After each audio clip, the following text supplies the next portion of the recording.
It's the Daddy Show. Step off. It's time for the main event.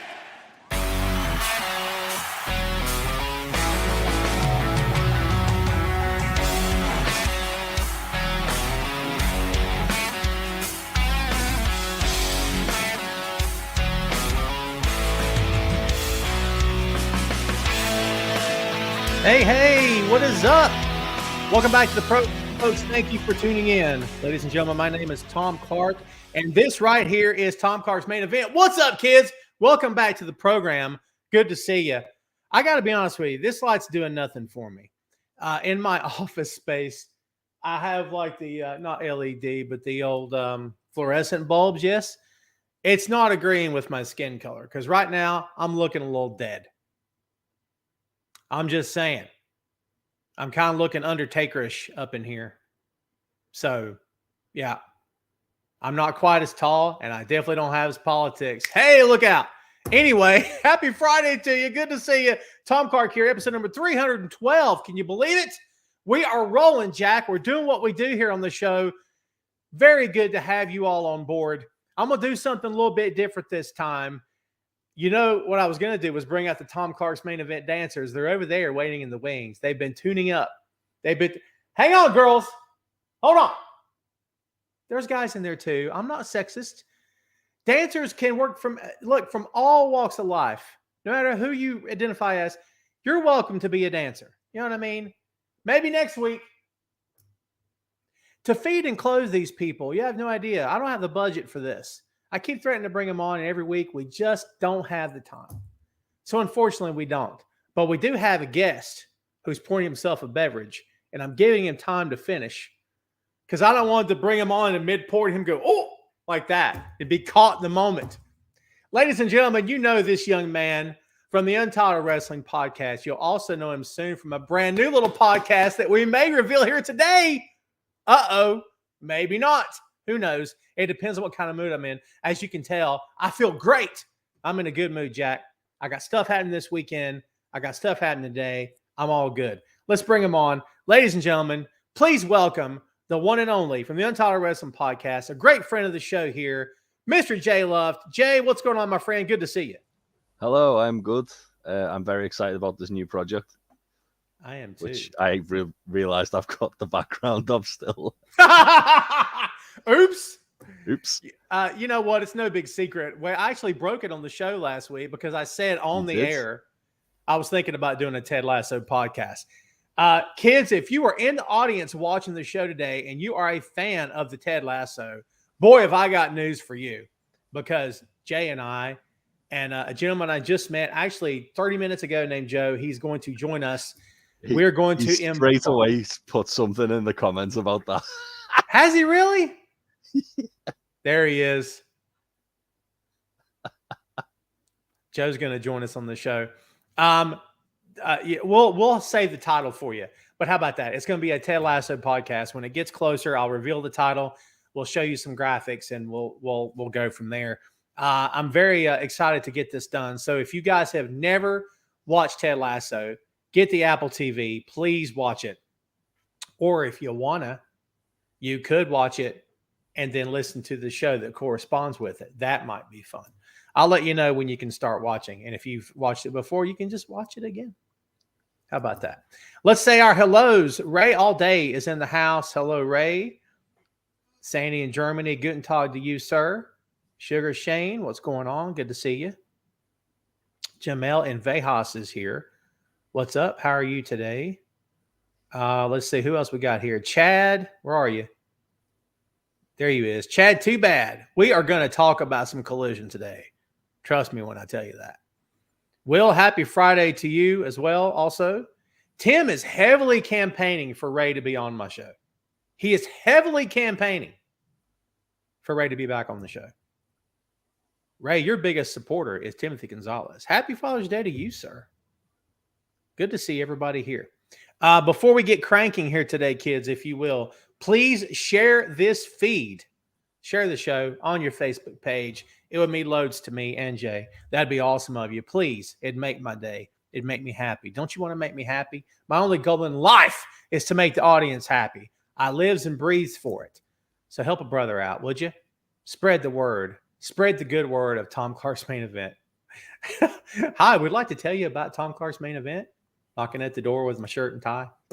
If that's bringing back any bad memories. Do they do that in your country, Jay? Do they campaign door to door and want to tell you about? Yeah. Yeah. Yeah. Not that much, but they do Yeah. a bit. It's not as bad as I've seen before. Most time they're well dressed, well spoken, very polite young men. But I'm like, nah, thank you though. Have a great day. Anyway. Oh, Sandy, you're the man. Sandy Dunn shared it in his Facebook wrestling group. Thank you, Sandy. I appreciate you. Everybody, please smash the like button while you're here also. Again, would mean loads to me. Thank you. Please and thank you. Jay, we got lots to talk about here on episode number 312. Let's kick off with AEW Collision. I'm going to put you on the spot right out the gate. You know how I roll. Jay, what is it? All right. How do I phrase this? Does this show need to be a runaway hit with the first episode? I think it needs to make a statement for sure. I think the thing with Rampage was it started off really hot, and then it kind of like petered out after about 6 weeks. And that's not to say there was bad episodes of Rampage and bad matches, but it was just they didn't make it like subscription like watching. I think obviously with this being where Punk's going to be, it's already going to be kind of a guarantee that people are going to tune in for that. It's how they keep people tuning in. But I mean, looking at the ticket sales as well, like it certainly seems to be that like the first episode they've like almost sold it out, and then everything after the ticket sales have been real slow. So I think that's the other thing. I think people are kind of a bit more nervous about buying into it just yet because they don't want it to be another Rampage.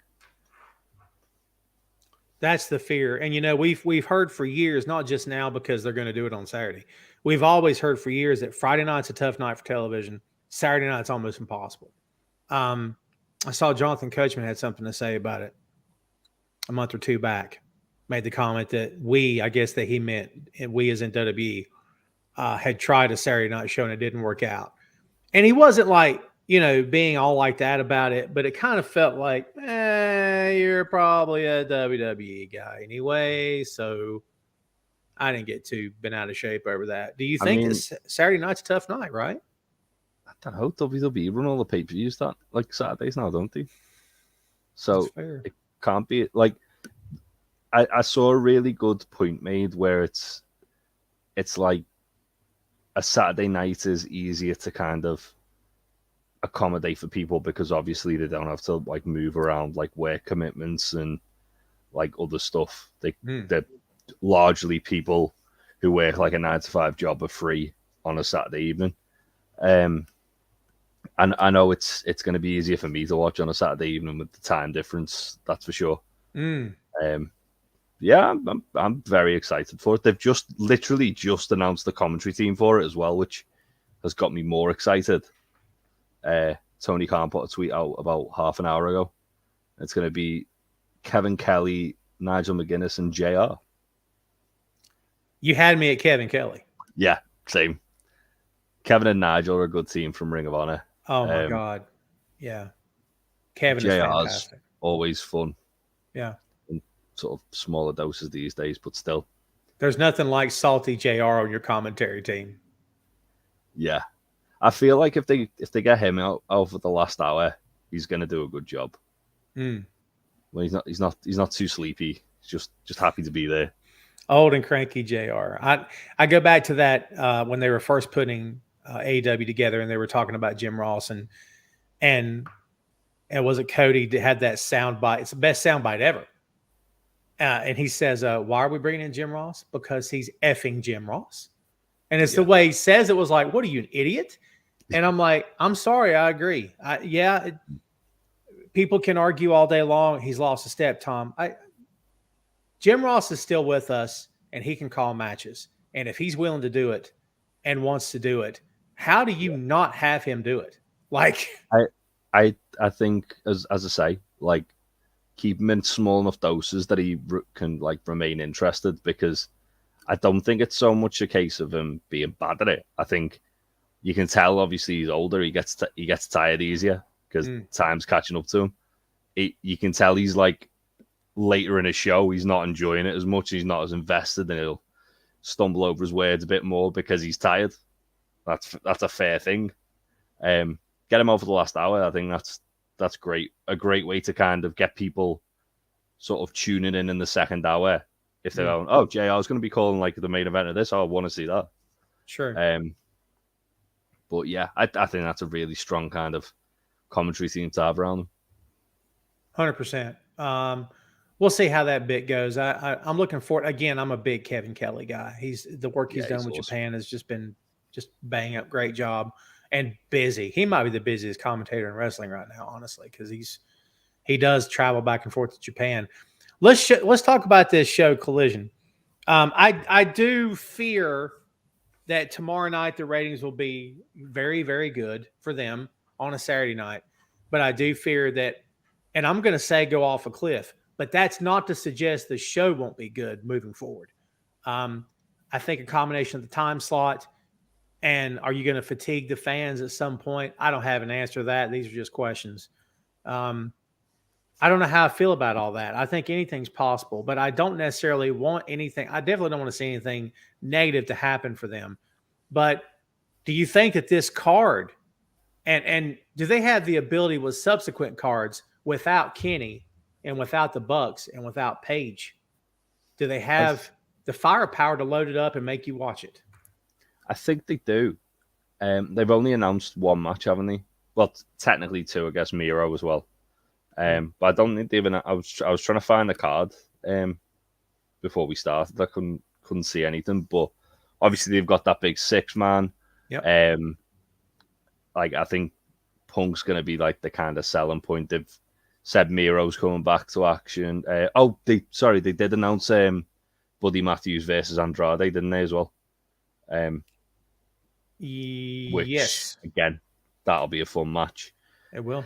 I think they'd be smart to kind of like load up on as maybe like not big names, but names that people obviously there's people are crying out to see more of, like House of Black, like Miro, like Andrade, people who have kind of like been away from TV for a little while, and you can see the fans have been kind of like clamoring to see. They have.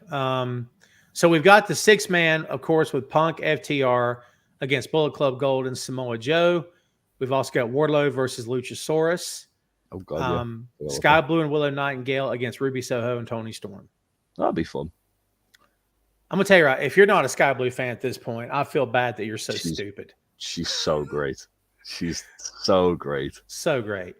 And Willow as well is fantastic. Yeah. She's one of my favorite wrestlers, full stop. Like whenever Willow's on TV, I'm watching. She's great.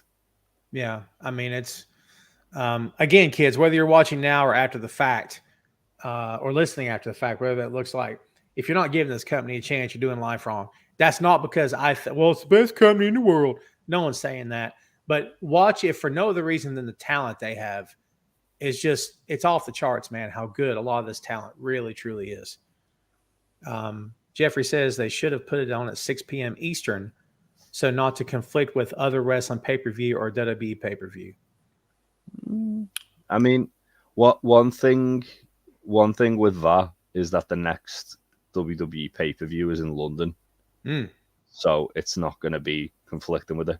Right, good call. They've relatively got like a straight run going into SummerSlam where they're not going to be clashing with WWE. They'll be clashing with the UFC. They'll be clashing with college football and stuff like that, but they won't be clashing with WWE. Good call. So good call. Yeah. Ray, I know you threw this up a couple of times. Ray was there in person at Double or Nothing. MJF versus Cole.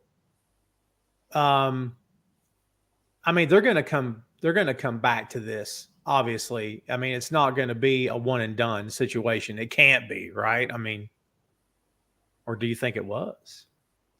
I think they're planting the seeds for All In. There you go. And I'm not just saying that because I'm going to be at All In.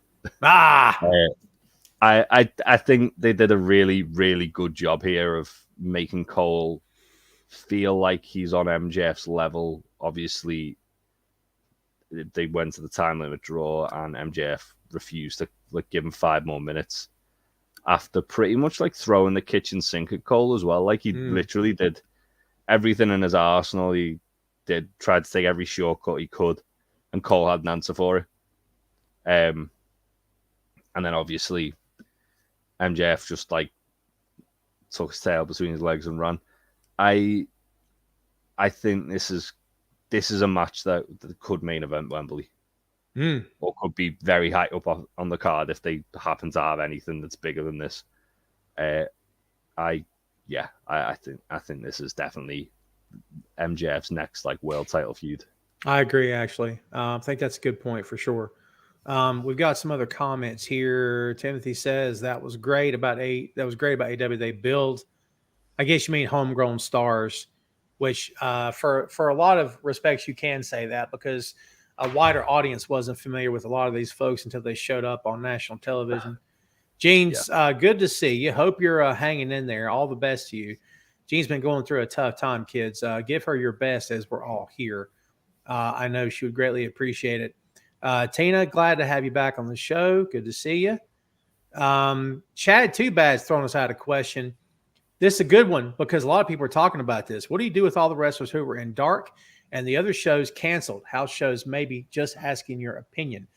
I mean, don't you just load up Collision? Just load it up, right? Load up Collision. They've still got Rampage there to use that to showcase kind of the undercard talent.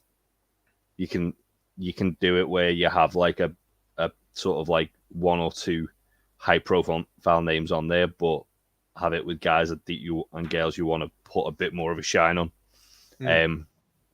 Ring of Honor have been doing a great job of giving a lot of the women's division in particular the time to kind of have longer matches and wrestle in front of a crowd and wrestle on TV. As you mentioned before, Sky Blue, perfect example of that. I mean, honestly, they had me believing she's going to win that belt Wednesday. Yeah, she definitely didn't feel out of place against Tony. No, God, there's something about Sky Blue. It's just I find myself, and it's not trying to sound creepy here, but I just find myself continuously drawn to some performers. I'm just drawn to, can't stop watching. She's wise beyond her years. You know what I mean? It's amazing. The IQ of some of the youngest talents in this business is just mind blowing to me, honestly. Dan says, I'm tired after bowling. What do you expect between Jimmy and Jay on SmackDown tonight? I think this Bloodline storyline is going to continue well after we're all dead and gone. I don't know. I'm not making fun of it. I'm just saying I don't know how to even call it at this point, man. What do you think is the ultimate outcome of this, if you had to guess? Solo single star. Make Solo the star out of the whole thing because he's the one with the kind of future ahead of him. That's fair. Sugar Shane says, seeing that Collision is on Saturday nights, will they stay 2 hours or will they go longer? There's a 2-hour show as of right now. Whether or not they can go longer depends on the network, right? Yeah, I think Tony Khan said a few times when he's been asked about it, he'd never go over 2 hours. Purely because he sees the complaints about Raw being 3 hours, which makes a lot of sense. Chad says MJF slapping at a fan. I would highly doubt that was a fan. I highly, highly doubt it. Either that or it was somebody that one of the boys knows and played along.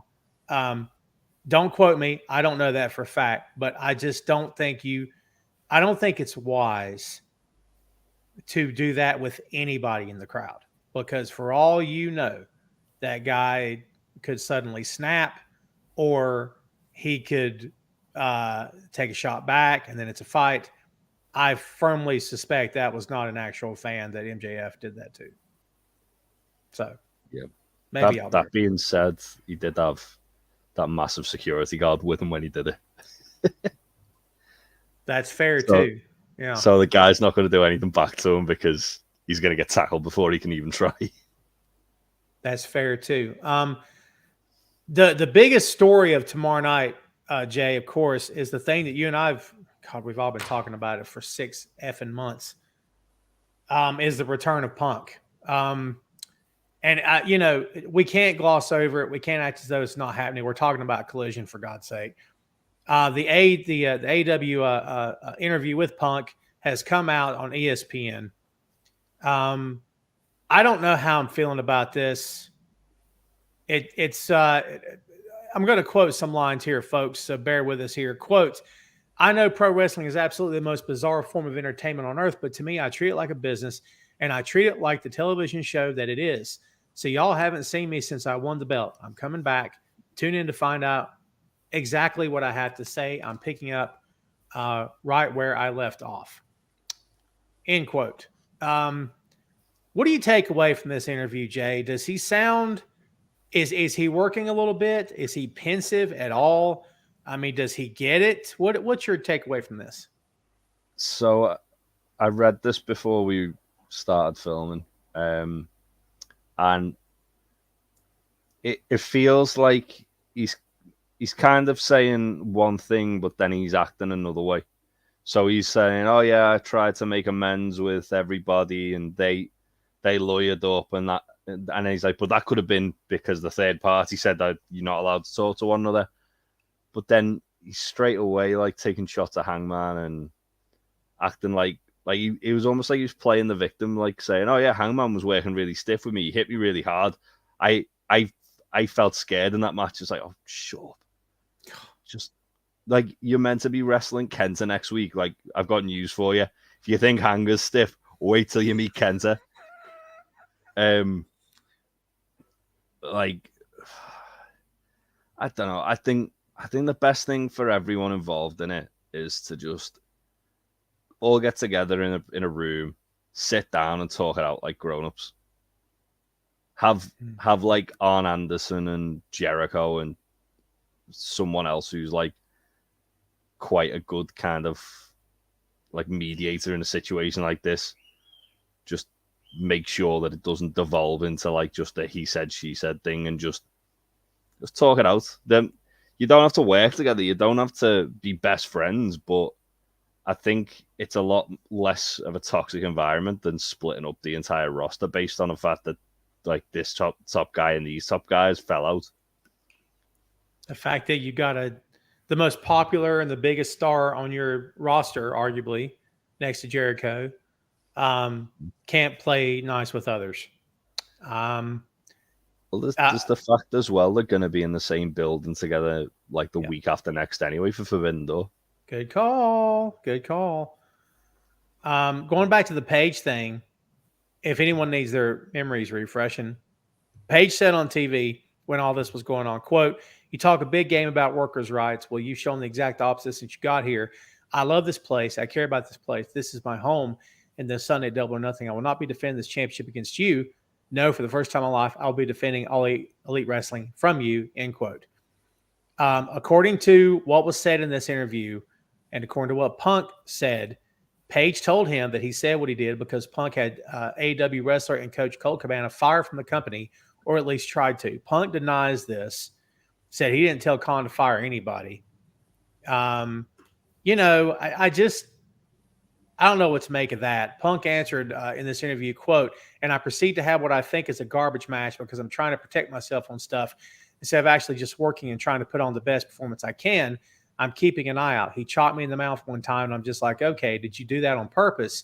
You chipped my tooth." And I'm like, all right, should I give him a receipt? It changes the dynamic. It poisoned everything for me, and it made it all really, really ugly. And that was what set all this off, because here we are every year later.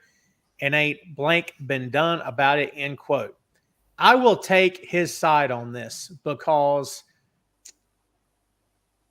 oh, Jay, it's tough. It's so tough because, as you just said about Kente, and you're right, and I'm not disputing what you said, this idea that wrestlers are supposed to be the toughest guys on the planet.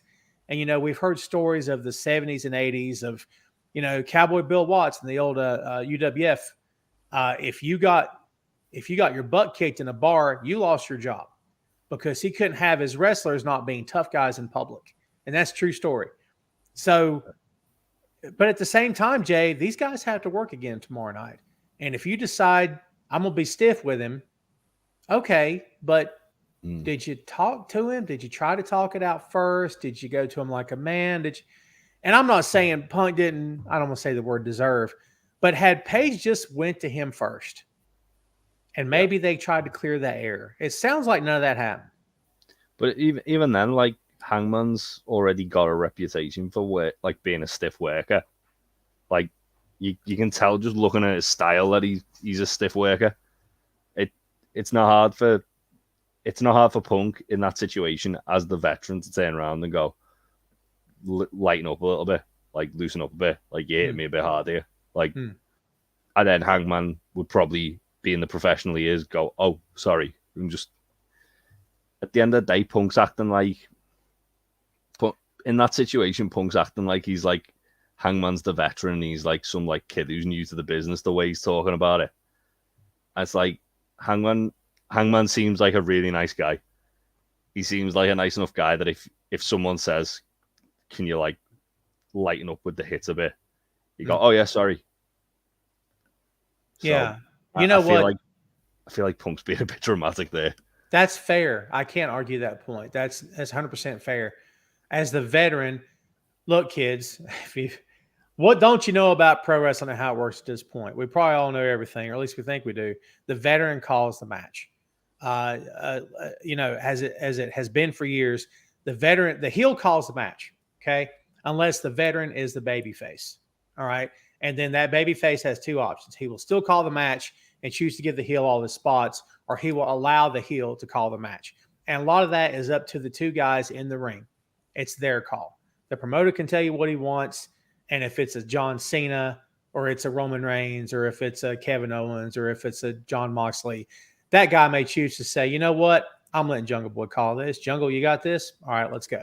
So, but 9 times out of 10, like we said, the veteran calls the match. And to your point, if Punk had a problem with any of this, probably could have said something. Timothy, you got an interesting opinion here.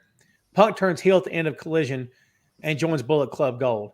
I don't, and me personally, Jay, I don't see that because Jay White is so effing amazing. How do you overshadow that guy? I think purely for the fact that they've just brought out a CMFTR shirt with like the Heart Foundation logo on it. I don't think for a second Punk's turning on any FTR. I think that it's more likely going to be that they do a Blood and Guts on Dynamite and a Blood and Guts on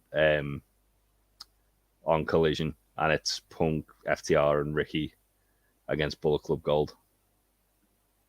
Yeah, that seems like the more kind of logical way I'd book it personally. What? Please tell me the Guns are in Bullet Club Gold. If we confirm this, I love those guys. I think they are after what they did to my boy Ricky Starks. Still haven't forgiven them for that 310 to Una on Ricky. So good. But yeah, I think they're perfect fits as well. They're like they're kind of like just two really good like sort of like henchmen, aren't they, to be put in that faction. New Age Outlaws sound familiar? New Age Outlaws, an offshoot of DX. The Guns, an offshoot of Bullet Club Gold. I think it's perfect.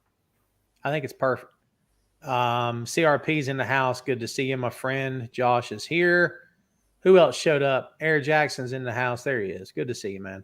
Thanks, guys, for showing up. Please smash the like button while you're here and share this show on your feed. It's much appreciated. I got to get out of this chair. My back is cramped.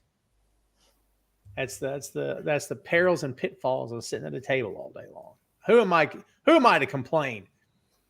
This is the opinion of the hour. Chris Bay should be a part of Bullet Club Gold. Oh, bring him in. You kidding? Yeah, him and Ace Austin, just bring them in as part of Bullet Club Gold. Man, I'm a big Chris Bay guy. What's up, Robbie? Good to see you. Let's go a little bit over a little bit more of this, and then we can move on to the next thing. Punk said he had regrets about what transpired in that media scrum and has since apologized to Khan for it. He said his and Khan's relationship now is great. It was great before, Punk. All right. Had to get away. Quote, the first thing I said to Tony when I sat down with him and spoke to him after it was, man, I'm really sorry I put you in that position. I apologize for the scrum, but when you've watched that scrum, you're looking at a very, very frustrated guy who had told people. That's not the first time he heard all that. It's not the first time lawyers were told all that. And I was just looking for something to be done and nothing got done. So if you want something done right, you got to do it yourself. What? And I just didn't approach it in the right manner, but tension was high. I was very, very pissed. I pretty much knew that I had just injured myself again. I was hurt. I was disappointed. Yeah, it's very easy for me to say I regret that, and I handled it the wrong way 100%. End quote. That's kind of like Jazz, kind of like saying, look, I'm sorry I punched you, but I kind of had to. Right? Isn't that kind of the same? What are we looking? What are we talking about? Sorry I punched you. I was cranky because I got hurt. Yeah. And I was annoyed about something. And he said it makes it sound like he's gone and spoken to Tony about it, but the fact that the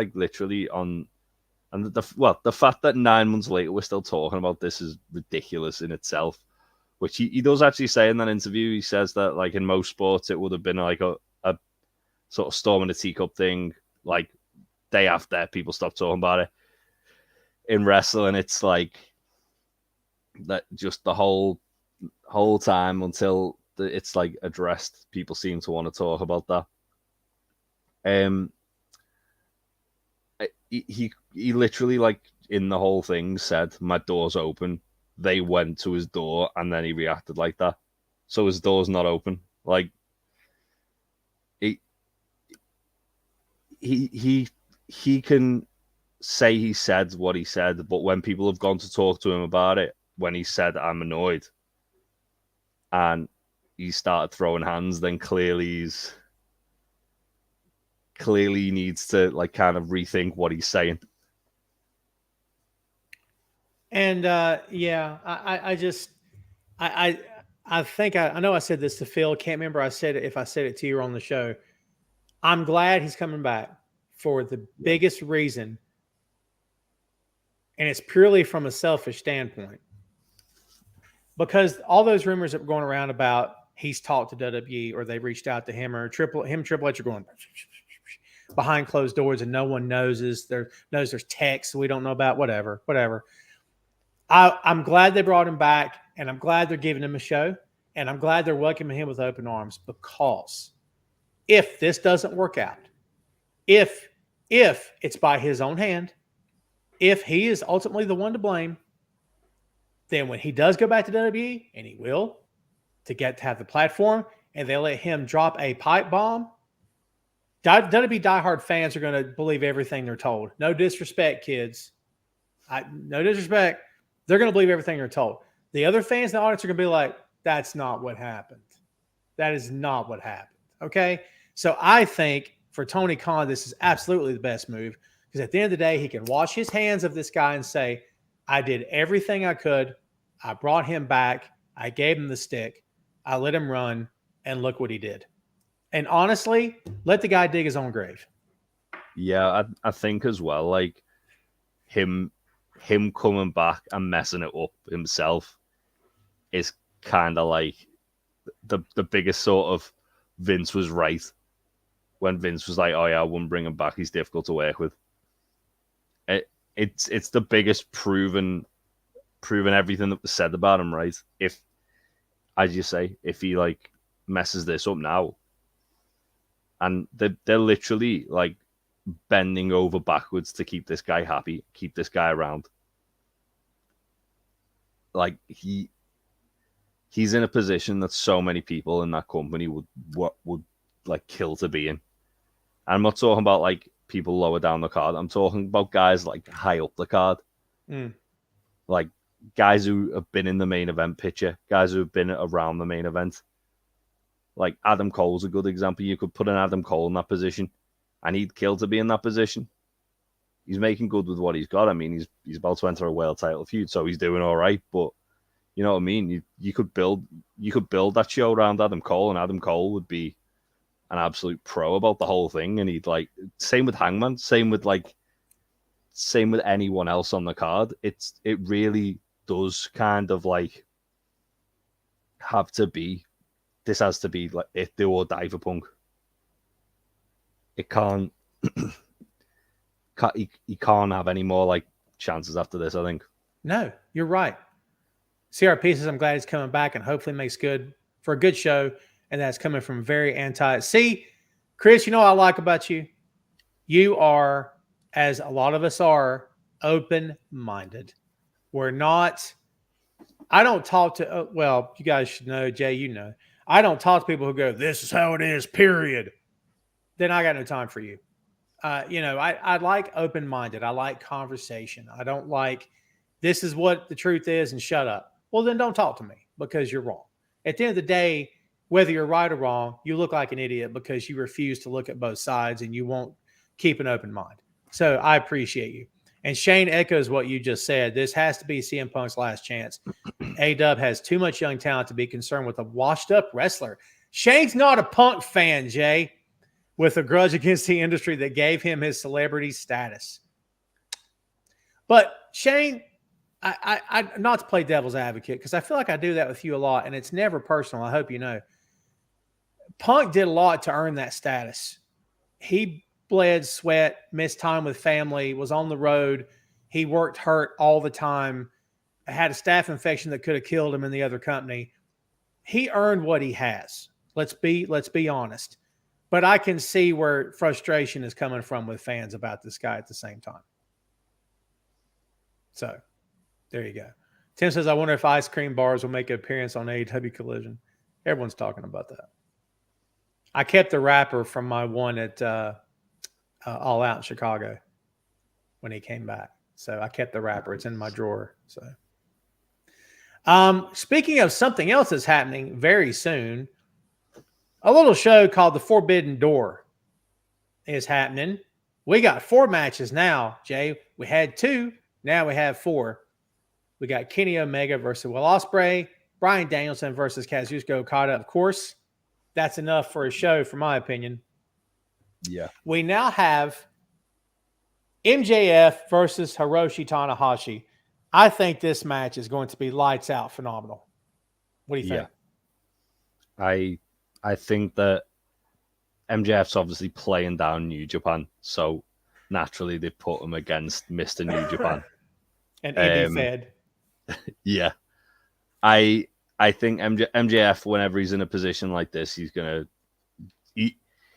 The main thing he seems to want to do is silence the doubters, like against Danielson and going an hour and a bit with him. Against Mox, kind of like beating him at his own game almost. MJF is very like, I'm going to prove to everybody why I'm as good as I am and why I'm as good as I say I am. So if he's going against the ace of New Japan, he's gonna have like a New Japan style match, I think. And I think it's I mean, to be honest, all 4 matches that have been announced are pretty much like could be match of the year before like they've even happened. Obviously, we don't know for sure, but if you had to guess looking at a card, oh yeah, are any of these going to be match of the year contenders? You'd likely say that at least one of them is, surely. Oh, no doubt about it. So yeah, I think MJF Tanahashi is going to be excellent. No doubt about it. I can't wait to see. Yeah, we did mention Andrade and Buddy, I think, didn't we, for the Collision show? We did, yeah, briefly mention it. Yeah, I think I love Tana so much. He is, and again, not to get off on a history lesson here, right? But I don't think people can appreciate how close to death New Japan was. New Japan was in serious financial trouble. I mean, I don't know what the runway was for how much money they had left to keep operating, but from everything that I know about that company at the time, they were in serious financial trouble. Crowds had dwindled. People had left. They didn't care about that company anymore until Tana came. And Tanahashi was like parting the Red Sea. He came in like a breath of fresh air and brought that company back from the dead. And today's New Japan owes everything to Tanahashi. That dude, whatever contract he gets put on when he goes to less than part-time, whatever that looks like, he better be getting well paid. Okay, because he effing deserves it, 100%. Yeah. Chris says if you're Okada having a match with Bryan, you look at Ospreay and Omega and be like, LOL, we about to eight. What is it? Start this?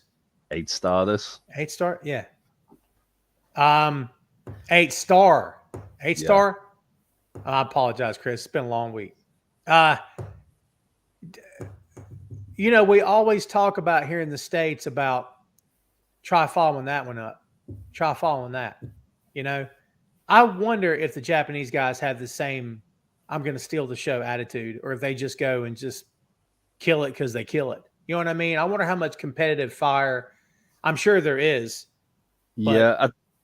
I don't know. I think the thing with the Japanese style is that obviously a lot of their cards are consisted with sort of 8-man matches or multi-man matches. So when they do have a singles match, it means a hell of a lot more because they've just been kind of across the ring from one another in multi-man matches and maybe have a 5-minute sort of exchange. So when they get that big sort of blow off one-on-one match, it is going to be more exciting because it's all right, give them half an hour, let them show everyone what they can do together. Who was it? Ray All Day says, what's the fourth match? I'm glad you asked. The IWGP World Heavyweight Championship is going to be defended by Sonata from Just 5 Guys against Jungle Boy. Now, look, they had Sonata cut this open challenge promo so Jungle Boy could accept. I'm fine with that. I don't know what to make of this. What do you make of this? What's happening here? I think this is a dark horse for a show stealer. I agree with that. Both guys who kind of have a bit of an axe to grind and prove that they deserve to be in the spot they're in. Obviously, Sonata, it's his first world title reign. He's not since joining Just 5 Guys, he's not felt like he did prior to that, and I think he needs kind of to start having a few matches to sort of showcase why he is where he is and why he deserves to be where he is for the longest of times. Jungle Boy is the same. Obviously, he's we said it ourselves. He's as far as the sort of 4 pillars of AEW go. That's what defines Jungle Boy. He's just the 4th pillar. You look at the others. Darby's the Daredevil. Sammy's the sort of sleazy sort of heel. MJF's the sort of main bad guy. Jungle Boy's just there to have good matches. So I think this is, as from a work rate point of view, this is going to be incredible. I think, as I say, both guys have got a kind of axe to grind and a point to prove, and I think they're gonna smash it. What maybe you can tell me this from your perspective. What is this fascination with Jungle Boy turning into a despicable heel? Maybe I'm the only guy that thinks, I'm not saying it's a bad idea. He's you look up White Meat Babyface, you're going to find Ricky Babyface. You're going to find Ricky Steamboat Jungle Boy. Give me a better White Meat Babyface. I don't know how, especially there's still a little bit of residual heat with Christian. How in the world, with Christian still active on the roster and not on the injured list or not gone away, I don't understand.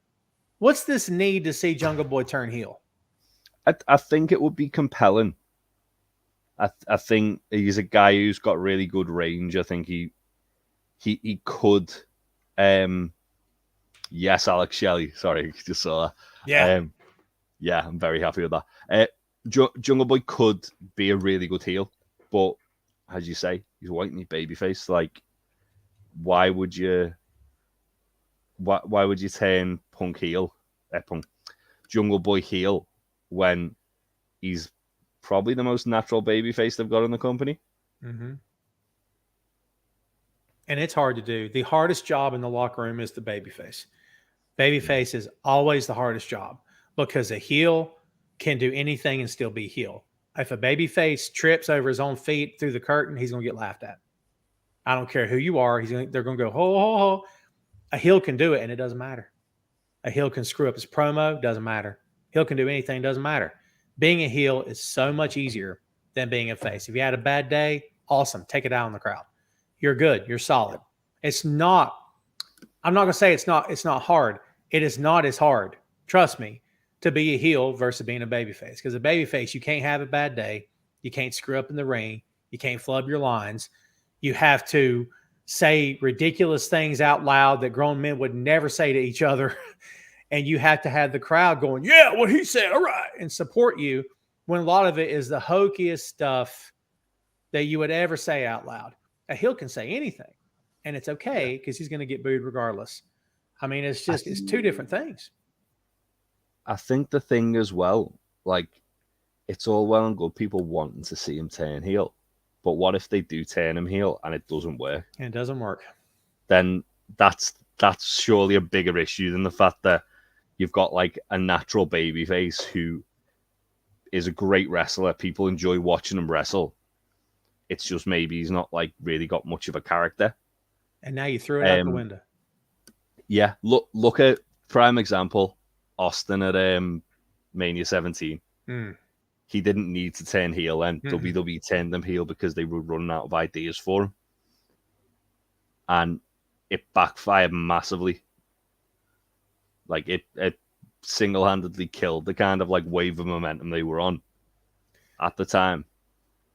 Before that, I'm not saying like AEW turned Jungle Boy heel and it's going to tank the company, but it's very rare you have someone that the fans just want to get behind as much as that. And to be fair, Austin wanted to turn. Austin, as the story goes, went to Vince and said, I want to turn heel. Yeah. And Vince apparently tried to talk him out of it. I mean, dude, when Austin wouldn't work Brock, I backed him. I said, maybe he shouldn't have went home, but I backed him because I said, you don't work Brock on free TV when you've never touched the guy, and you definitely don't put him over the first time you work. Not if your name's Steve Austin, for F's sake. No, absolutely no. But like when he decided, I want to turn heel, I'm like, no, what? I don't know. I don't get it. Ray with a great point. People wanted to see Cena turn, and that was never going to happen. Because at that point, well, CJ, at that point, I think they thought, look how much time has passed. Doesn't matter now. But that's the thing, though. People were booing him anyway. Like, imagine if he embraced that. Like, there's going to be a period of time before he becomes a cool heel that people will boo him out the building. True. Yeah. Fun fact, I saw John Cena in the flesh yesterday. Did you? Is he still over there? Yeah, he was eating pizza in a restaurant by my work. Nice. So I took a little detour to just pop my head in and go, oh yeah, there he is. Did you like wave at him or anything? No, I was my planning was, because my brother texted me like saying, are you in the office? John Cena's at this place. I was like, oh yeah, I am. My planning was that I was going to time it where he'd have just left, so I wouldn't have had to disturb him eating his food. And yeah, he was still in there. I was like, never mind. But I think he's shooting for another couple of weeks. They certainly, like, the set's like literally over the road from where I work, so nice. They were adding stuff to it yesterday, so who knows. Oh man, I like John a lot, dude. I really do. Well, kids, we are at the top of the hour. We're going to open the floor wide open. Ray, we patiently await. I bet it won't take long. Let's see. Robbie says, I can't afford to get paid for you, but I hope it's a phenomenal show. Robbie likes to throw actual wrestler names at us and see if we can guess. Dionico Torres, William Alvin No, Moody, and Raymond I have Lloyd. no idea on one. I've got 2 and 3. Is 2 Paul Bear? 2's Paul Bearer and 3's Glacier. Nice. I don't know who number 1 is. I couldn't tell you who 1 is. Dionico Torres. I'd a guess. It's not La Parker, is it? Ooh, that's a good guess. Psychosis. Is it? Nice. Yeah, he's just put the answers in the chat. CRP says the only problem I have with turning Jungle Boy Hills that they just didn't do the belt shot against Sammy and line with MJF. The entire storyline was MJF saying he would make him a star. That's fair.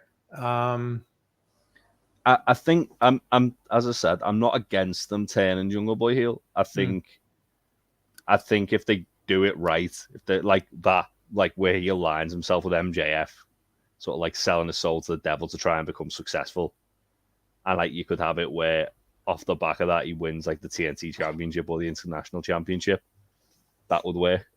But yeah, for sure. Chad says people are freaking out over Mox getting caught talking to the Bucks during the match. Really didn't bother me to be on. Look, wrestlers talk in matches. I don't know what to tell you. I mean, it doesn't bother me either. I mean, look, if you've ever seen Triple H work, you know Triple H talks all through the match. You can hear him audibly over the crowd. You know, same with Cena. It's true. Yeah. Yeah. George South was like that too. I mean, he's a pro also, but like if George didn't like the spot you're running in the ring, he'd make you get up and run it again in the middle of the match. I've only seen very limited footage of George South because he's been on a few GCW shows. George is, we worked with him. He's nuts. He's nuts. We worked with him for a while in a promotion in my hometown, actually. And we had him up every weekend for about a year and a half. And he's a pro.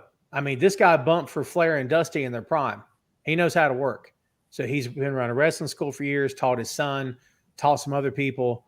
I mean, Matt Hardy was it Matt Hardy? Who was it said that they sent him to George South to train him how to wrestle? I forget who we're talking about now, but the guy knows his stuff. We were at a show one night, and if he had a 10-minute match, he would spend 5 minutes after the bell rang just jawing at the crowd. And because his message in the locker room was like, why go out there and kill yourself? If you got 10 minutes, spend 5 of it talking. Get the crowd worked up. Spend 5 working. Go home. You're done. You save wear and tear on your body. You put on a great match that was entertaining. Fans will be talking about it after it's over because they can't remember how much they can't forget how much they hated you. So he'd work the crowd. They'd ring the bell. His opponent knew to stand there and wait while he worked the crowd. And he got them worked up into a lather one night, okay? And this woman gets out of the front row, gets up on the ring apron.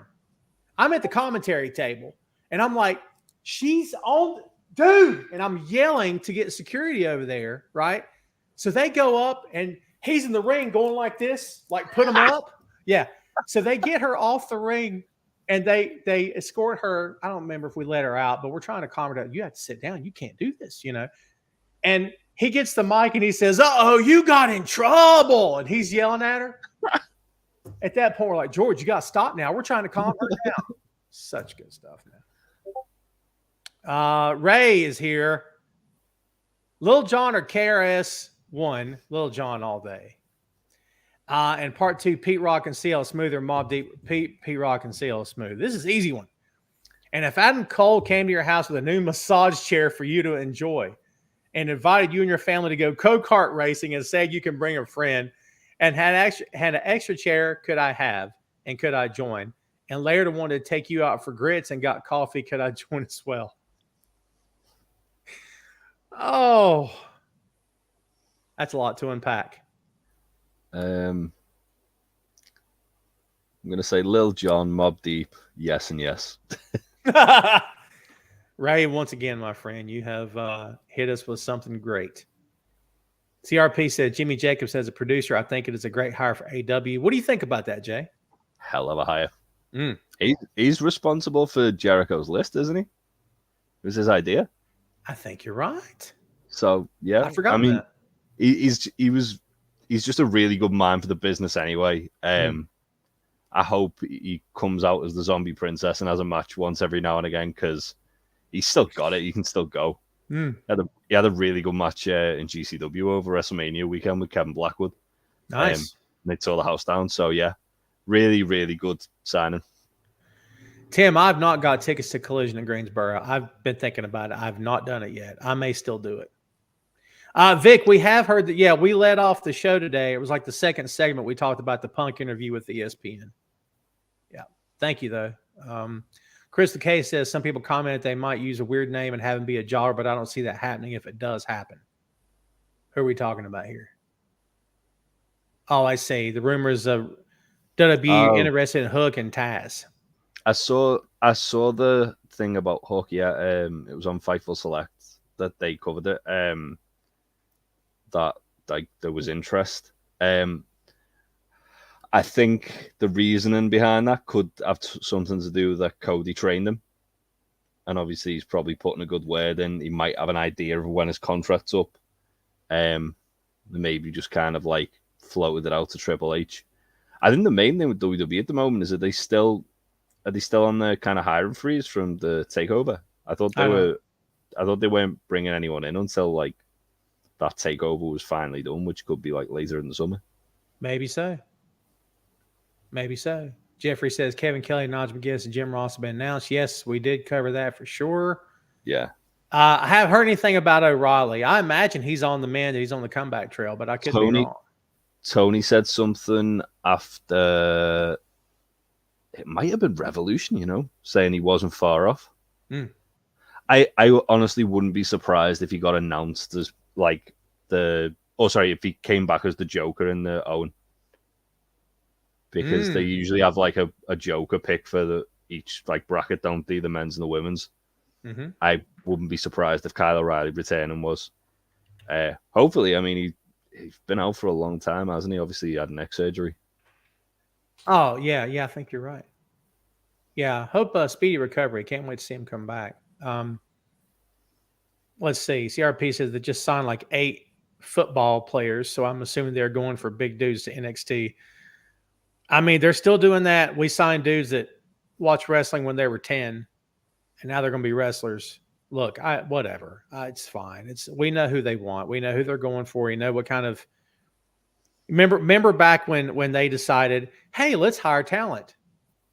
And they hired Cole and all the Red Dragon guys and everybody. And you're like, wow, NXT is awesome.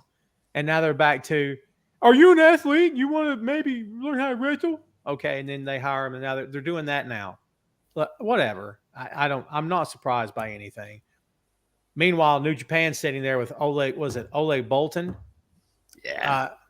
Dude, they've got young lions right now. And the big German guy as well. Oscar Bull. Is that his last name? I think so. It's an interesting last name. I gotta look it up. Gonna make me crazy. Yeah. Oscar, he looked pretty good, to be fair. He was tagging with Speedball on one of the days of the Best of Super Oscar Juniors. Lube. Oscar Lube. That's it. Yeah. The big goofy looking white guys that are going to be somebody for sure because they can work. Yeah. And they're getting taught like the New Japan way as well, which means they're probably going to just be working Inoki style, strong style. You'll love to see it. Gotta love Shibata, dude. Andrade, we did mention Andrade, Miro. Yeah. There's stuff that we don't. I'm glad that some of it's going to be a surprise. I like to think with an Andrade versus Buddy, that's going to lead to LFI versus the House of Black. Hopefully, because you know how much I love Roosh at All In. Hopefully. Roosh tearing through House of Black like a buzzsaw. Just embracing the chaos of house rules. Like no fear, right? It is kind of like rule is that there are no rules. Yeah. Tim, you've hit me with this a couple times. Will Okada appear? I think I'd be surprised if he didn't. Yeah. I don't think he gets physical, but I think he comes out on the ramp with his music and stands there. He's shown up on the Go Home Dynamite last year, didn't he? Did. When like Tony Khan was like, oh yeah, Carter's not even working the show. Oh, interesting. I can see that. God, possibly. A God versus FTR would be a fun match. So good. Although it seems like we're probably going to get FTR versus Bishamon.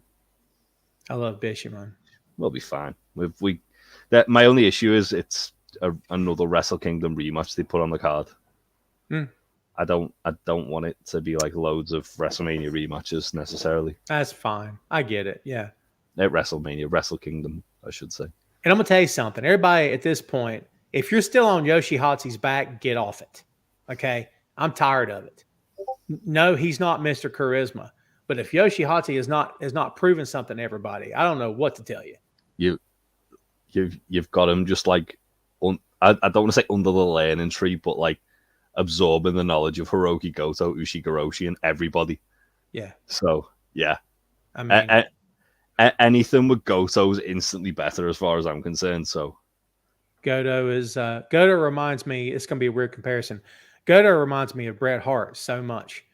I can see that. He's matter of fact. He's technically sound. He can get rough when he needs to. You feel like he's legitimately tough. He doesn't complain. He just gets the job done. I mean, yeah, that's just how it looks from my seat. Let me just tell you, Chris, now that I'm in a position in my life where I don't have to be in a brick and mortar environment for my job, per se, I enjoyed the G1 last year. I'll enjoy it again this year. So yeah, I did that with the Best of the Super Juniors earlier in the year. So I fully plan on doing it with the G1. And by the way, Chad, to your point, everybody get off Jake Hager's back. Jake Hager's awesome. I like this. Look, Jake Hager stood still and said 4 words and got over. Yeah. Who else is doing that? Okay. I mean, it's all about crowd reaction. People, this guy isn't over. Really? Jake Hager said 4 words and wore a hat, and we can't quit talking about it. Don't tell me he's not over. Come on, shut up. Plus, he's so good, and he's in great effing shape, and he doesn't win near enough matches, in my estimation. Yeah, he doesn't really wrestle enough, like much though, does he? He doesn't. Took him 20 years to realize he just needed a hat. I agree. All right. Yeah. We're going to take this thing home, kids. I appreciate all you guys. Before you get out of here, before everyone leaves, hold on, don't leave yet. Jay, take the stage. Tell the good people where they can find you on the internet. I am part of the Untitled Wrestling Podcast. You can find us on Twitch, Twitter, and Discord at Untitled Rest Pod, and on Facebook, YouTube, and Instagram, Untitled Wrestling Podcast. Currently, I am running a series where me and a guest sit down and they fantasy book AW All In from London. Tom was last week, not just gone the week before as guest. They're all on YouTube, or where podcasts are available. We also do a weekly podcast, kind of just covering all kinds of whatever's going on in the world of wrestling. And we do free to watch alongs, which is me and Troy usually watching a match on YouTube. This week, which come out today, was Kenta versus Bryan Danielson versus Samoa Joe on a Ring of Honor from like 2006, I think. It was awesome.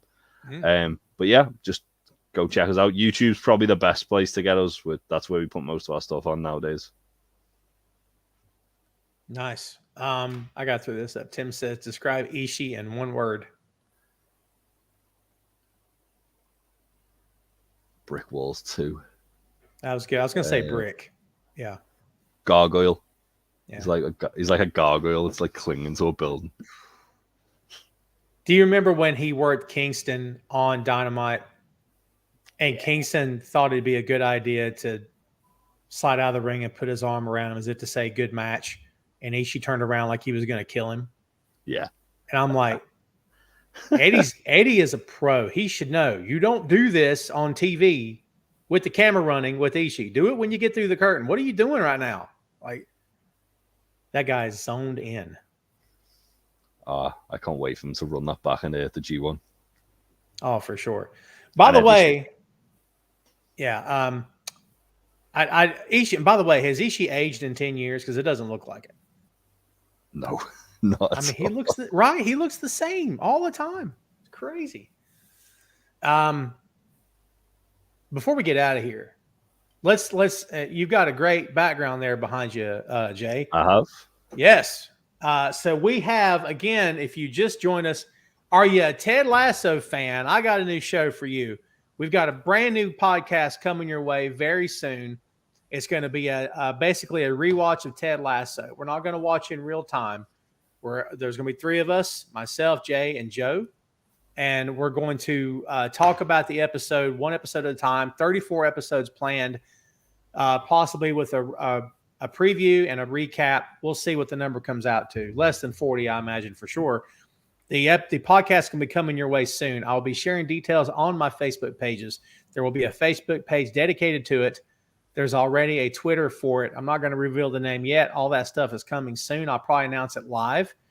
We recorded a teaser video for it today that will be released as audio as well. If you are a fan of Ted Lasso, and God help you if you're not, then our podcast is going to be one you're going to want to check out. I promise you we'll make it fun. It will be entertaining, and it'll be everything you've ever dreamed of and then more. So no pressure, Jay. I'm looking forward to it. I literally, like, the whole like run of this last season of it, I've been talking to people about it, and I'm like, oh, maybe I should do a podcast. And then you mentioned it last week. Like, yeah, it's perfect. Perfect timing. It is. It's, oh my God. I just can't wait. I can't wait. I'm already looking forward to it. All right, Jay, thank you as always, my friend. We'll have you back on, and we'll talk soon. Thanks, dude. Bye-bye. All right, kids. Jay Luft, go do me a favor. Follow the Untitled Wrestling Podcast. All right, you'll be happy you did. Great stuff. Jay is a top shelf human being. Thank him as always for being on the show. I can't wait for you guys to check out the new Ted Lasso pod. I can't wait to start recording it. I'm amped up to the moon. Can you tell? I'm getting out of here. Thanks again, kids, for everything. I appreciate you very much. We're going to see you here again next week, barring any unforeseen circumstances, and hopefully nothing bad will be happening.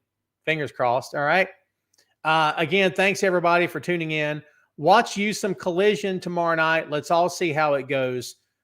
Stay up to date on your local pro wrestling as well, of course. Please subscribe to Tom Clark's 6M podcast, movies, music, Marvel, magazines, miniseries, and more. It's available on all the major podcast platforms. Please go subscribe and download today. I would greatly appreciate it. Of course, subscribe to Tom Clark's Main Event and the Untitled Wrestling Podcast as well.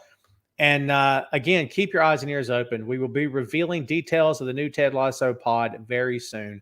Thanks again, kids. We appreciate you very much. Have a great weekend. That's it for us, kids. We're getting out of here.